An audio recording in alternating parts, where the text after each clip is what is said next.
Today's Halloween. I didn't even realize this until later today that today was Halloween. So I thought it was really fitting that we have this conversation today. Um, it is also a Thursday, Yeah. and it is also tomorrow is a new moon. So all of this is a perfect time for some spiritual elevation or to a change in perspective then, right? So we know that a lot of people in Jamaica have taken up this culture called Halloween, which is not really ours. And even myself, I found years ago myself participating in it and not really knowing what it was about and why. Um, but a lot of people are getting into it now, and it's surprising. Some people who call themselves Christians, some people who say that they're, holy and all of that, they're participating, their children are participating. But once you mention Obeah, once you mention any kind of African or indigenous spirituality, it's evil and they're afraid. Even today on the live, I was on TikTok live and a virgin was, oh, I'm afraid of them something there. The virgin come on the live and he was like, oh, I'm afraid of them something there. And I'm like, why? Why are we so afraid of ourselves? But we participate in this thing called Halloween, which to my knowledge is a celebration, a day of the dead or a celebration of the dead. So tell me a little bit about what Halloween is and what exactly is it that we are choosing. Well, not we, but them. What are they choosing to participate in? What type of ritual? What is this thing called Halloween? All right. So straightforward.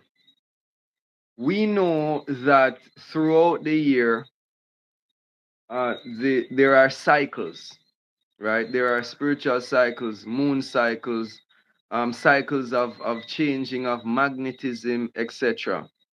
At this time, at this specific particular time of the year, there is a thinning of the veil that separates the physical reality or the physical plane and the spiritual plane.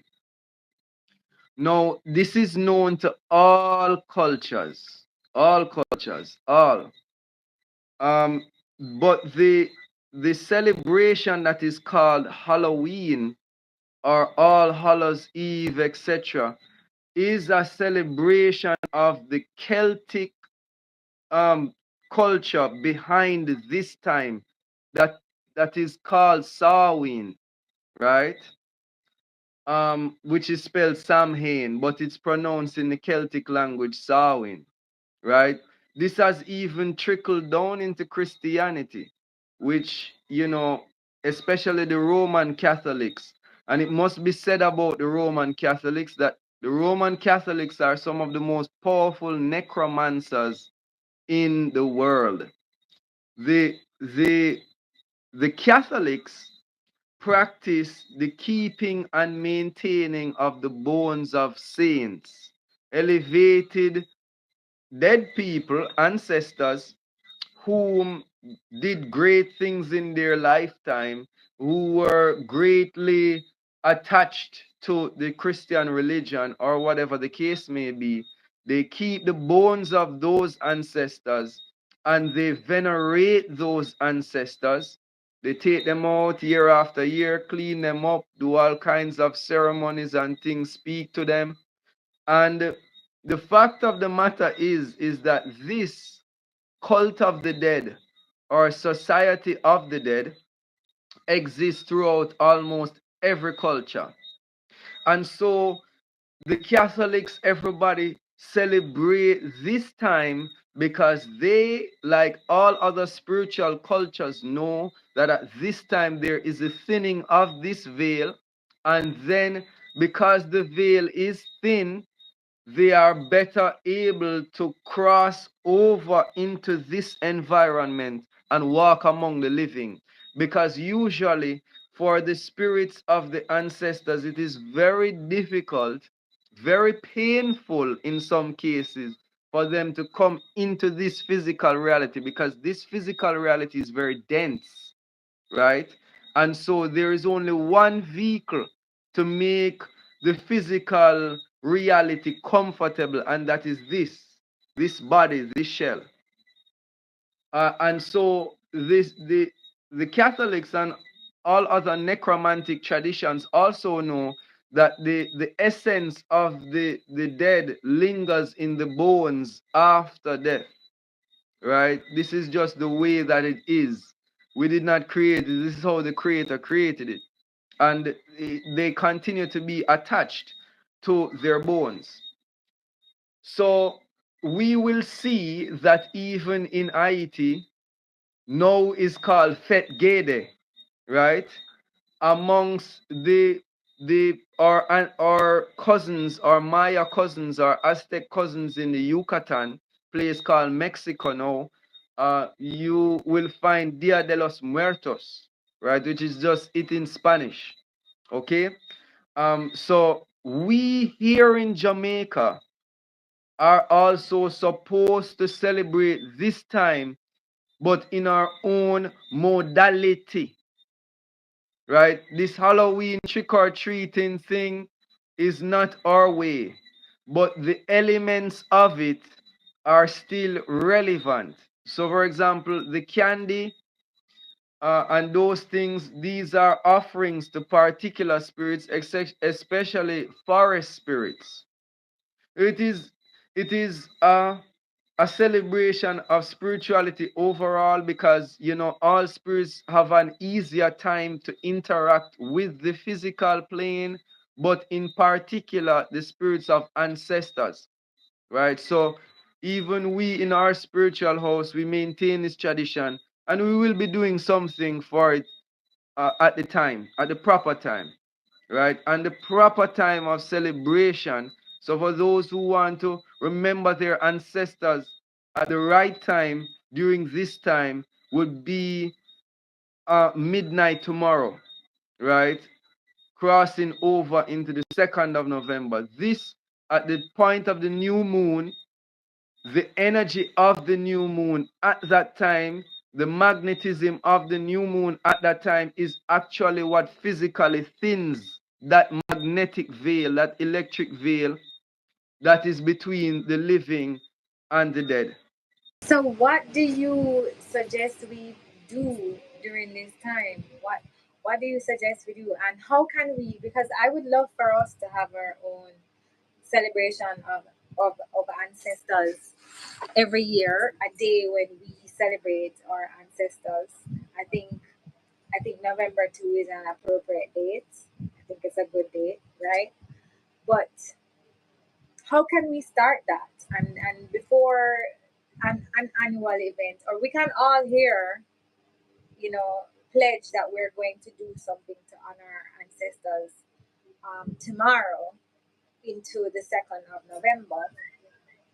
But what can we do? What do we do to honor our ancestors? What do we do to reverence them? Um, and how can we continue and create something annually? Okay. Well, one of the most simple things that we can do is to, at midnight, pour libations while on the earth, on the bare ground, not on the concrete, not on the tile inside of your house. Go outside. Barefooted is good, right? And to pour libations, this can be as simple as water. This can be sugar and water, and it can be high proof or overproof alcohol. The very best would be our white rum, right? And whilst pouring the libation gently on the soil, we can call the names of our ancestors that we know. And once we've exhausted the names of the ancestors that we know, we can also mention those who we don't know, right? This is the best way to remember. Those who keep an ancestral altar, it would be good to cook some food. Like if you know that, let's say your grandmother passed and you remember her with an altar, and she used to like curry chicken, for example, or oxtail, you can cook this dish without salt, however, that she preferred it, and place it upon this altar and call her name, remember her. Is also good if there can be a gathering. If you're by yourself, fine. But if more than one person can come together at that time, it is good because it encourages the spirit to know that they are still remembered, they are still loved. You know, a good movie, even though it would seem very trivial and silly, is Coco. That I think is a Disney movie, it's an animated movie, and it I heard about it, but I haven't seen it.